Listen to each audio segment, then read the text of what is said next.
రాజన్న సిరిసిల్ల జిల్లా ఎల్లారెడ్డిపేట మండల కాంగ్రెస్ పార్టీ కార్యాలయంలో సిరిసిల్ల ఇన్ఛార్జ్ కెకే మహేందర్ రెడ్డి, వేములవాడ ఎమ్మెల్యే, ప్రభుత్వ విప్ మంత్రి పొన్నం ప్రభాకర్ ఆధ్వర్యంలో కాంగ్రెస్ పార్టీలో ఎల్లారెడ్డిపేట మాజీ సర్పంచ్ నేపూరి మమతా వెంకటరెడ్డి, మాజీ ఉప సర్పంచ్ త్యాగం నారాయణ, గన్న మల్లారెడ్డి, ఎడ్ల రాజ్కుమార్లు చేరారు. దీంతో ఎల్లారెడ్డిపేట మండల కాంగ్రెస్ పార్టీ కార్యాలయంలోకి స్వాగతించి సన్మానించారు. తాజా మాజీ సర్పంచ్ మాట్లాడుతూ బీఆర్ఎస్ ప్రభుత్వంలో ఎన్నో అవమానాలను భరించి కష్టపడి పనిచేసినా తగిన గుర్తింపు లభించలేదన్నారు. నేను మళ్లీ నా సొంత గుటికి వచ్చినందుకు చాలా సంతోషంగా ఉందని ఆనందం వ్యక్తం చేశారు.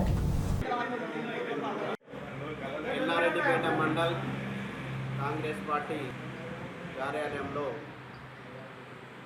నిన్న మాట్లాడుతున్న మాటలు, హరీష్ రావు మాట్లాడుతున్న మాటలు మాజీ మంత్రి గారు ఏమంటుండంటే, నిజంగా ప్రజలకు ఏం తెలియదు, ప్రజలు మేము ఎట్లా చెప్తే అట్లా నమ్ముకుంటా ఇన్ని రోజులు ఓట్లేసిండ్రు, ఇప్పుడు కూడా ప్రజలను మభ్యపెడదాం, అదేవిధంగా రేపు పార్లమెంట్ ఎలక్షన్ల ఓట్లు దండుకుందామనే ఉద్దేశంతో నిన్న మాట్లాడడం జరిగింది.